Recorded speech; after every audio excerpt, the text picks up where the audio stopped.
পরিচিত অভিনেত্রী শ্রাবন্তী চট্টোপাধ্যায়কে নিয়ে। মানে এত নারকেল ছাড়াচ্ছ কি কর? আজকে আমাদের কথা, তবে তার অভিনয় জীবন সেসব নিয়ে তো অনেক কথাই হয়। আজ বরং একটু অন্য প্রসঙ্গে যাই। একটা খবর এসেছে, মানে কিছু সূত্র বলছে আর কি, যে তিনি নাকি একটা সিনেমার উপস্থাপক হচ্ছেন, প্রেজেন্টার। চলুন এই বিষয়টা একটু খুঁটিয়ে দেখা যাক। হ্যাঁ ঠিক, আজকের আলোচনাটা এই নিয়েই। মানে একজন এতদিনের চেনা, 1 বছরের বড় মা, ভাবতে পারছেন কি হতে চলেছে, একটা দারুণ কিছু ব্যাপার হতে চলেছে। মানে এক্সাইটেড, ফার্স্ট মুভি রিলিজ হচ্ছে আর খুবই এক্সাইটেড, আমি নার্ভাস। সেম, আমিও প্রচন্ড এক্সাইটেড এই মুভিটা নিয়ে, বিকজ এটা আমার ফার্স্ট মুভি। তো তার মধ্যে আমার যে ক্যারেক্টারটা ছিল মায়ের, তো আমি প্রচন্ড এক্সাইটেড এই মুভিটা নিয়ে। আমি দেখেছি দারুণ অভিনয় করেছে। আমি তো বিশ্বাসই করতে পারছিলাম না যখন শুনলাম যে মা আর কি মেয়ের থেকে মাত্র 1 বছরের বড়। তো সেটা দেখে আমার খুব ভালো লেগেছে যে এত সুন্দর ক্যারেক্টারটাকে রিয়েলিস্টিক ভাবে নিয়ে এসেছে। খুব ভালো লেগেছে, আপনারাও দেখুন, এটাই বলবো। ঠিক, আজকের আলোচনাটা এই নিয়েই। মানে একজন এতদিনের চেনা অভিনেত্রী, তিনি যখন এরকম একটা অন্য ভূমিকায় আসছেন, সেটার মানেটা কি দাঁড়ায়? বিশেষ করে এই যে দাঁতের লড়াই বলে একটা সিনেমা, আমরা একটু বোঝার চেষ্টা করব যে এই যে উনি প্রেজেন্টার হলেন, মানে কেন হলেন, আর ছবিটাই বা কি নিয়ে। আমাদের লক্ষ্য থাকবে এই পুরো ব্যাপারটা, মানে বদলটা আর ছবির বিষয়টা দুটোই পরিষ্কার করা। হ্যাঁ, আজকে আমরা পুরো দাঁতের লড়াইয়ের টিম নিয়ে চলে এসেছি টাইটেল ট্র্যাক।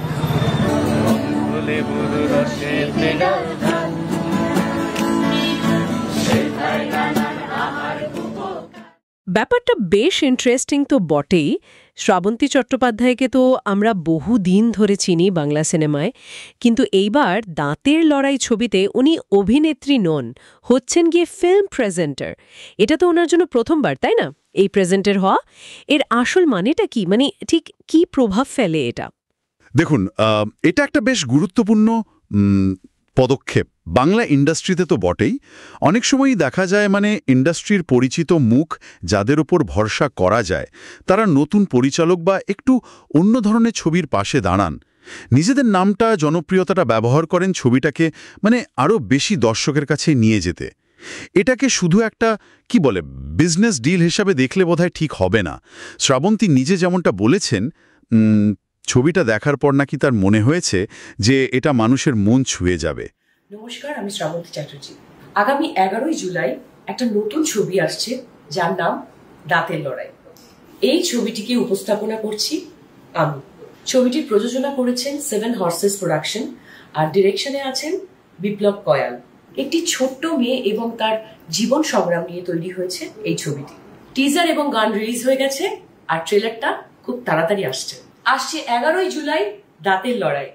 মিথ্যের বই ভাবে সাধারণ দাঁতের লড়াই ছিল আছে দিব্যি রবে। সেজন্যই তিনি যুক্ত হয়েছেন।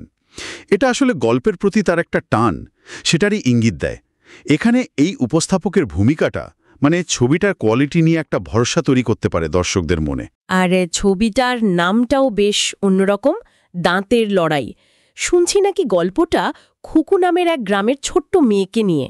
তার খুব পছন্দের জিনিস একটা লজেন্স, আর ওইটুকুই। ওই লজেন্স নিয়েই নাকি জীবনের কঠিন লড়াই, ছোট ছোট স্বপ্ন, এইসব। শুনতে খুব সিম্পল লাগছে, কিন্তু হয়তো গভীর কিছু আছে এর মধ্যে। হ্যাঁ, আমারও তাই মনে হচ্ছে। এখানেই হয়তো ছবিটার আসল মজাটা। সূত্র অনুযায়ী সিনেমাটা একদম গ্রাম বাংলার সাধারণ আটপোরে জীবনের একটা ছবি, একটা বাচ্চার চোখ দিয়ে দেখা জগৎ আর কি, যেখানে একটা লজেন্স পাওয়া বা না পাওয়াটাই হয়তো অনেক বড় ব্যাপার। এর মধ্যে দিয়ে পরিচালক হয়তো দেখাতে চেয়েছেন ওই সরলতার পিছনে যে কঠিন বাস্তবগুলো থাকে, অভাব বা ধরুন মানুষের গভীর আবেগ, এইগুলো। এই ছোট ছোট গল্পগুলোই তো অনেক সময় জীবনের বড় সত্যিগুলো বলে দেয়, তাই না? একটা লজেন্স এখানে শুধু মিষ্টি নয়, হয়তো আশা বা স্বপ্নের মতো কিছু একটা। আচ্ছা, এই প্রসঙ্গে একটা ইন্টারেস্টিং জিনিস শুনলাম। সূত্র বলছে শ্রাবন্তী নাকি গল্পটা শুনে এতটাই ইমোশনাল হয়ে পড়েছিলেন যে তিনি বলেছেন গল্পের সাথে নাকি নিজের জীবনেরও মিল খুঁজে পেয়েছেন। তাই ছবিটার সঙ্গে তার একটা আত্মিক সম্পর্ক তৈরি হয়েছে বলছেন। শুধু তাই নয়, উনি নাকি ছবিটার প্রমোশনের কাজও নিজে দেখছেন। এই যে এতটা পার্সোনাল ইনভলভমেন্ট, এটা কতটা ম্যাটার করে? এটা খুব গুরুত্বপূর্ণ। দেখুন, যখন একজন স্টার শুধু নাম দিচ্ছেন না, বরং নিজের ব্যক্তিগত কোনো জায়গার সঙ্গে মিল খুঁজে পাচ্ছেন আর প্রমোশনের কাজেও নিজে লেগে পড়ছেন, তখন দর্শকদের কাছে গল্পটার বিশ্বাসযোগ্যতা কিন্তু অনেক বেড়ে যায়। এটা তখন আর শুধু মার্কেটিং স্ট্র্যাটেজি থাকে না, এটা তার ভরসার প্রমাণ হয়ে দাঁড়ায় ছবিটার ওপর। অবশ্যই, তারকাদের কথার মধ্যে মার্কেটিংয়ের দিক তো থাকেই, সেটা অস্বীকার করা যায় না। কিন্তু যখন কেউ প্রচারের একদম খুঁটিনাটিতেও ঢুকে পড়েন, তখন বোঝা যায় হ্যাঁ, কানেকশনটা হয়তো সত্যিই গভীর। এটা আমাদের ভাবাই যে এই দাঁড়া, লেবু কত করে রে? লেবু নেবে? নাও না নাও। ওই দেখি। ভালো আছে, আপনি কেমন আছেন? এই যা লেবু, তোকে 4 টাকার বেশি দিতে। ওর নিজের কোনো স্মৃতি বা অনুভূতি হয়তো এই গল্পের সঙ্গে মিলে গেছে। ছবিটার পিছনে কারা আছেন সেই নামগুলো একটু জেনে নেওয়া দরকার। পরিচালক বিপ্লব কয়াল, উনি গল্প আর চিত্রনাট্য লিখেছেন। সিনেমাটোগ্রাফি আর এডিটিং করছেন বুদাই হালদার। মিউজিক করেছেন সুবীর চট্টোপাধ্যায়। আর মুখ্য চরিত্র খুকুর ভূমিকায় আছে এক শিশু শিল্পী আকাঙ্ক্ষা সেনগুপ্ত। তার বাবা মায়ের চরিত্রে আছেন অভিলাষ চক্রবর্তী আর স্বস্তিকা দাস। একটা টিম ওয়ার্ক বলা যায় একদম। এই পুরো টিমের নামটা বলাটা জরুরি, কারণ শ্রাবন্তীর উপস্থাপনা ছবিটাকে হয়তো শুরুতে একটা পরিচিতি দেবে। ওখানে আছে, নিয়ে নে। দাঁতের লড়াই,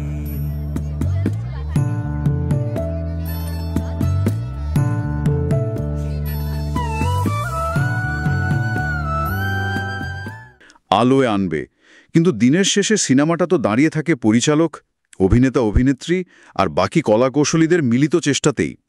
বিশেষ করে যখন নতুন মুখ বা শিশু শিল্পীরা কেন্দ্রে থাকে, তখন তাদের কাজটা কতটা ভালো হলো সেটার উপর অনেক কিছু নির্ভর করে। এই টিমওয়ার্কটা কতটা জমল সেটা বোঝা যাবে 11ই জুলাই। সেদিনই তো ছবিটা রিলিজ করার কথা। তাহলে সব মিলিয়ে দেখলে একটা অন্যরকম ছবি পাচ্ছি আমরা। একজন খুব জনপ্রিয় অভিনেত্রী তার স্টারডম ব্যবহার করছেন এমন একটা গল্পকে সামনে আনার জন্য, যেটার সঙ্গে তিনি নিজে কানেক্ট করতে পেরেছেন। একটা গ্রামের মেয়ে, একটা লজেন্স, আর তাকে ঘিরে সহজ কিন্তু গভীর জীবনের লড়াইয়ের গল্প। হ্যাঁ, একদম।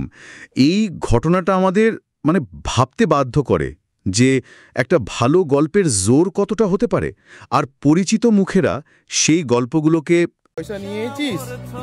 ও দাদু, আমাকে আরেকটা বলে দাও না। দে 2 টাকা দে। আরও বেশি মানুষের কাছে পৌঁছে দিতে পারেন। বিশেষ করে সেই সব গল্প, সাইকেলটার কোনোদিনও হাত দিবিনি, যেগুলো হয়তো অন্য পরিস্থিতিতে অতটা নজরেই আসতো না। শেষে একটা প্রশ্ন বা ভাবনা রেখে যাই। দাঁতের লড়াই তো একটা উদাহরণ, কিন্তু বড় ছবিটা যদি দেখি, তারকাদের এই উপস্থাপক হওয়া ট্রেন্ডটা, এটা ভবিষ্যতে আমাদের বাংলা সিনেমায় গল্প বলার ধরন বা কী ধরনের গল্প বাছা হবে তার উপর ঠিক কেমন প্রভাব ফেলতে পারে। এটা কি ছোট অন্যরকম ছবির জন্য একটা নতুন দরজা খুলে দেবে, নাকি তারকার উপস্থিতি আসল গল্পটাকে ছাপিয়ে যাওয়ার একটা ঝুঁকিও থাকবে? ভাবার বিষয়।